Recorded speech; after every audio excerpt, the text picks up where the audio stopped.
for being here and listen to our wonderful speakers.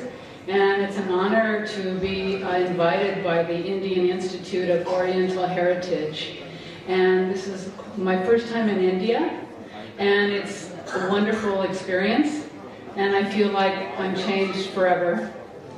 And in the United States, there are different organizations. There are international organizations.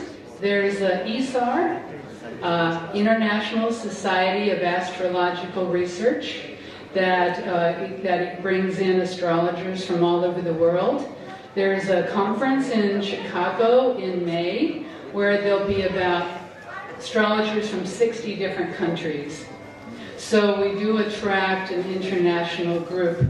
And there are two or three other big astrology organizations in the United States that foster international communication. I've been an astrologer since I was 3 years old. My great aunt raised me, and she had astrology everywhere. And I say that English is my second language, astrology is my first language, because when I was 3, 4 years old, I was looking at all of the symbols.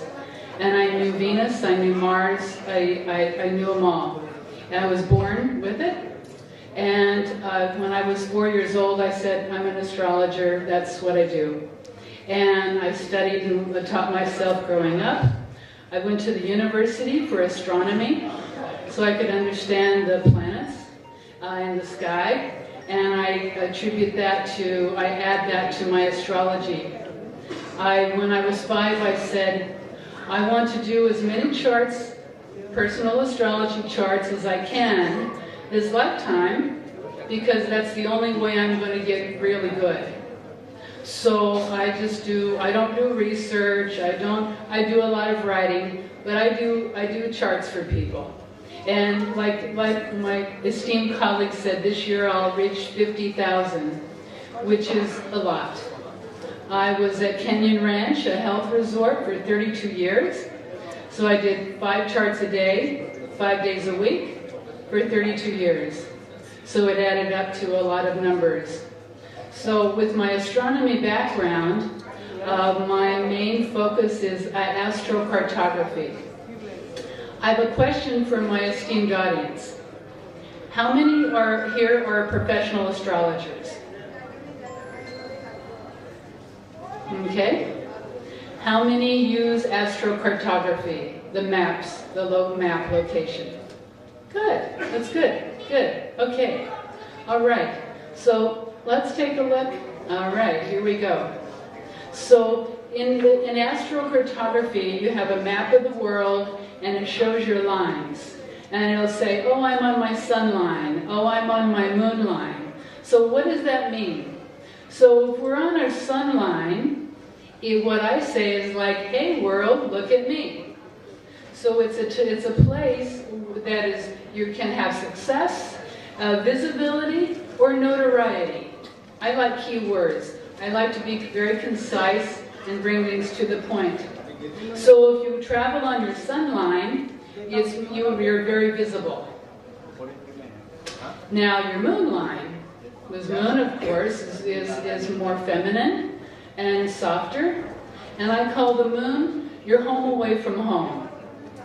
So if you find your moon line, of course you can print out your astrocartography map with astrology software.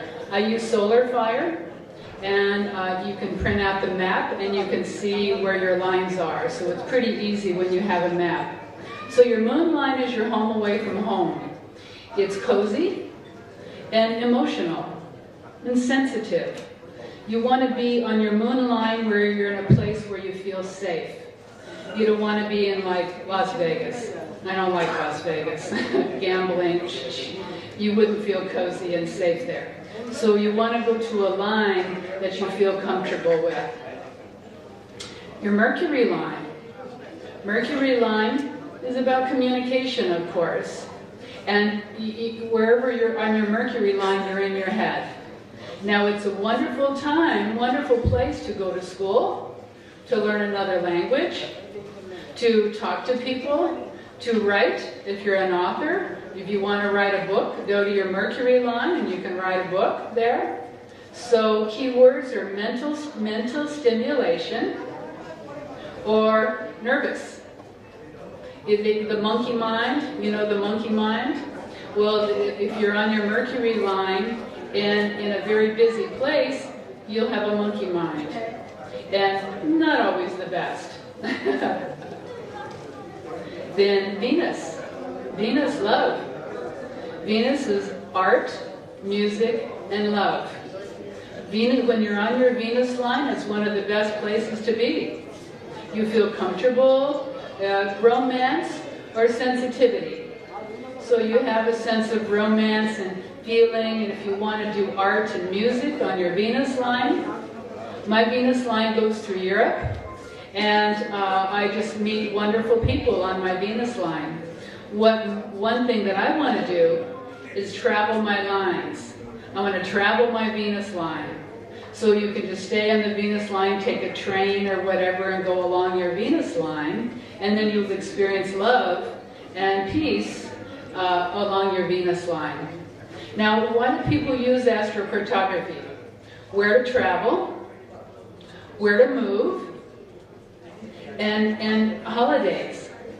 So I have a lot of my clients that say, I want to go with my family to a holiday, where's a good place?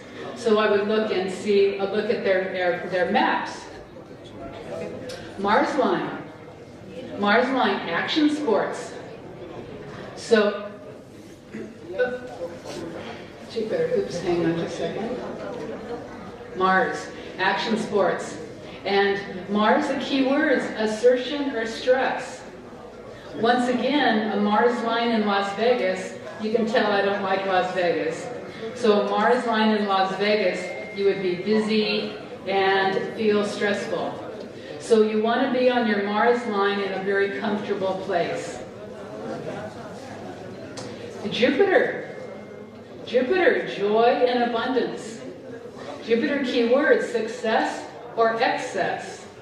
As you know, Jupiter is the largest planet, and it's wonderful for bringing joy, but it can also be a little much. So once again, you go to your Jupiter line to have fun, but not to do too much. You need to rest a bit. Saturn line. I'm on my Saturn line here in New Delhi. In Tucson, I'm on my Jupiter line.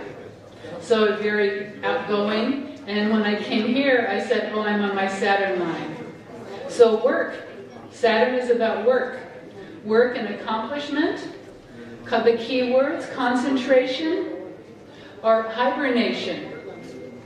If you want to go to rest and not see anybody, go to a Saturn line. You can go in a cabin in the woods and meditate and be calm. It's perfect on a Saturn line. Saturn line doesn't do very well on the big city because you feel too much energy around. Uranus. Uranus is very electric. Uranus is associated with electricity and lightning. Shocking. So when you want to go on your Uranus line, it's surprise or chaos. We had a wonderful meditation this morning. I loved it. It was so great. So when you're on a Uranus line, breathing more and relaxing more because you'll feel overly stimulated. Now some places that's good for. If you're an inventor, or if you want to go on the computer and come up with new brilliant ideas, of course Uranus is the genius of the zodiac, right? So if you want to, it's like, ooh, pop with new ideas, go to your Uranus line. But if you want to relax, no. Relaxation comes with Neptune. Isn't it wonderful that each of the planets offers something different to us? Mars, we have sports. Venus, we have love. Jupiter, abundance. Saturn, work. And in Jupiter, joy. Neptune, mystical escape. The Aurora Borealis, I thought, was a wonderful Neptune image. So illusion or delusion? Neptune.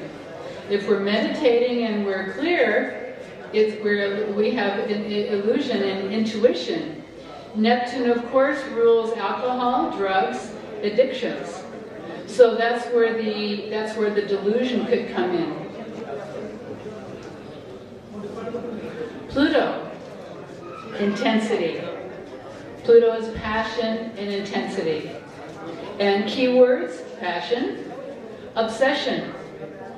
Now, the Pluto line, actually, I did my astrophotography for visiting India, and I'm on my Saturn line. The Saturn is rising, on the ascendant, rising, and then Pluto is right below that. And I thought, how perfect. I think India is a Saturn-Pluto place.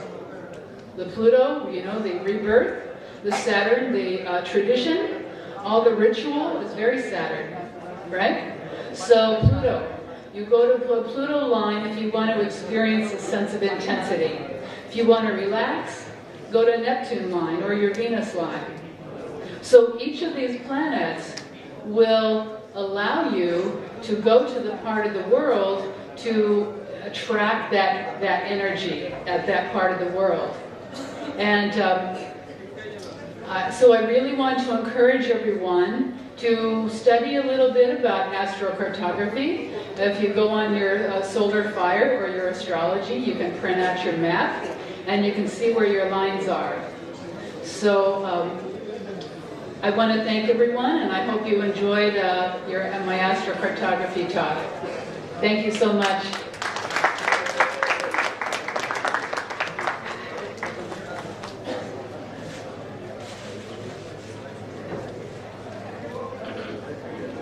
Thank you.